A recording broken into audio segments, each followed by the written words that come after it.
आपल्या आयुष्यात 5 महत्वाचे गुरु असतात: आई, वडील, शिक्षक, व्यावसायिक गुरु, आध्यात्मिक गुरु. आता 6वा गुरु पण होईल फिटनेस गुरु. कारण फिटनेस खूप महत्वाचं आहे सध्या. सगळं असलं फिटनेस नसलं तर उपयोग होत नाही. तर त्या गुरुला तुम्ही ओळखायला शिका.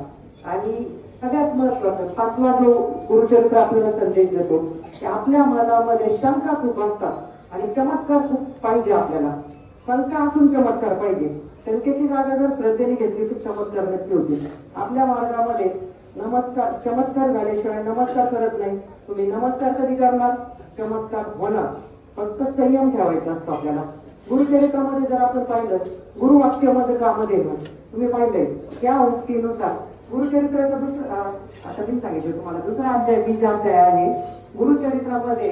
आपण एवढे पारायण केले. किती जण नवीन बसलेले गुरुचरित्राला?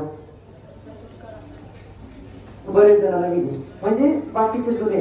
जुन्यांना मी प्रश्न विचारू शकते का? 5वा अध्याय कशाचा आहे गुरुचरित्राचा? कोण सांगतंय? काहीच घाबरू नका, सांगा. मला कळू द्या. गुरुचरित्र वाचलंय का नुसते बोट फिरवले का घरचे म्हणता पारायणाला बस म्हणून बसले का मैत्रीण बसली म्हणून बसले? काही कोण सांगतंय? बघा, मी जे युट्यूबला व्हिडिओ टाकलेलं हेच कारण आहे बघा. काही सगळ्यांनी ऐका. मराठी अर्थ माहिती नाही हो.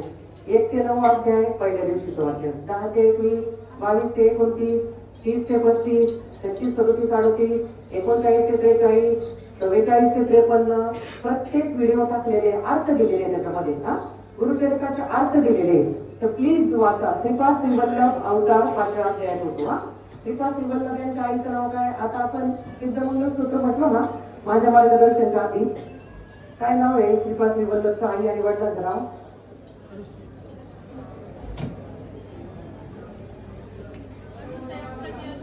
श्रीपाद श्रीवल्लभांच्या आई वडिलांचं नाव? बरं, नृसिंह सरस्वती महाराजांच्या आई वडिलांचं नाव? कोणाचं? नृसिंह सरस्वती का श्रीपाद श्रीवल्लभ? श्रीपाद श्रीवल्लभ. अक्कलराज आणि